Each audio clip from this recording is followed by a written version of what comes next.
Join me as I dive into my own finances and challenge myself to uncover why I've been so bad at managing my money. Money management, it's essential for financial security and freedom. Yet, many of us, myself included, find it incredibly challenging.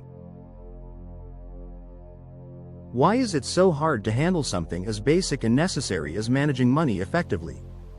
To answer this, I'm taking an honest look at my own financial behavior to uncover the reasons behind my bad money habits. Along the way, let's explore why so many people face similar struggles, backed by psychology, facts, and practical steps to improve. If you're ready to gain control over your finances, hit that like button and subscribe to this channel. Together, we'll uncover strategies that work and start your journey toward financial freedom today. Why does money management feel so hard? Managing money effectively isn't about having millions in your bank account. It's about building the right habits and tools to make the most of what you have. But so many of us struggle. Why? A lack of financial education. Most of us never learned personal finance in school. Did you ever take a class on budgeting or learn how interest rates can quietly drain your finances? If you're like me, the answer is probably no. When I took a look at my first credit card statement after years of paying minimum balances, I realized the cost of ignorance. The interest alone was enough to eat into any progress I thought I was making. According to FINRA, nearly 2/3 of Americans fail basic financial literacy tests, and I was no exception. That lack of education set me up for years of trial and error with my money. The weight of debt feels like a hole that gets deeper the harder you try to climb out. It's not just financial, it's emotional. I'll never forget the sinking feeling of opening a credit card statement after a particularly expensive holiday season. The reality of compounding interest made the balances grow faster than my payments could keep up. Whether it's credit cards, student loans, or medical bills, debt brings anxiety and shame, which can make it hard to even confront the problem. But facing it is the first step toward breaking free. What helped me? Learning the snowball method. I started by tackling my smallest debts first, just to gain momentum, while gradually working my way up to the bigger ones. That sense of progress, however small, gave me hope. Impulse spending and emotional triggers. Raise your hand if you've ever bought something you didn't need because it was on sale, or because you deserved a treat. I know I have. Shopping to cope with stress or boredom is common. In fact, the average American spends $276 per month on impulse buys, according to a Slick Deals report. That's $3,300 a year, much of it spent on things we don't truly value. For me, it was coffee runs, online sales, and treat yourself splurges that really added up. One day, I did the math and realized my small treats were costing me over $1,000 a year, money I could have saved for emergencies. Cognitive biases holding us back.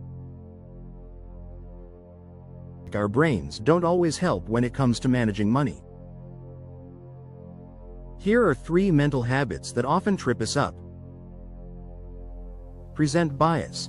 Choosing short-term pleasure over long-term benefits. Why save for retirement when I can get that gadget today? Anchoring bias. Being influenced by the first number we see. That $300 coat now marked down to $150 looks like a steal, even if I wouldn't normally spend $150. Loss aversion. Fearing losses more than valuing gains. which kept me from investing even when it made financial sense. Turning the corner. What helped me change? Facing my financial habits wasn't easy, but it taught me some powerful lessons. Track every penny. I spent 1 month tracking everything I spent, no exceptions. From groceries to subscriptions to the random coffee I'd grab after work, I wrote it all down. This exercise showed me where I was leaking money and where I could make changes. Tools like Mint and YNAB, You Need a Budget, made tracking easier and helped me create a clear plan. I finally canceled some subscriptions I didn't even remember signing up for. Automate savings. Once I set up automatic transfers into a high-yield savings account, saving stopped feeling like a chore.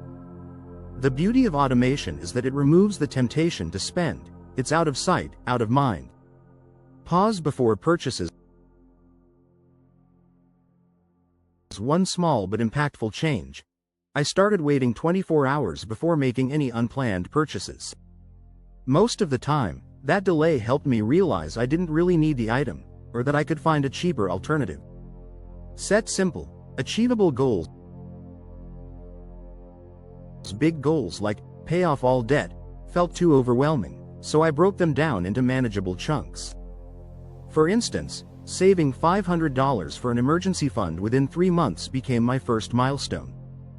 Reaching it motivated me to keep going. Let's redefine financial success.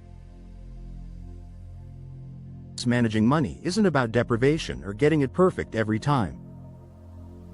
It's about balance, making intentional choices today while planning for a brighter tomorrow. Remember, you don't have to tackle everything at once.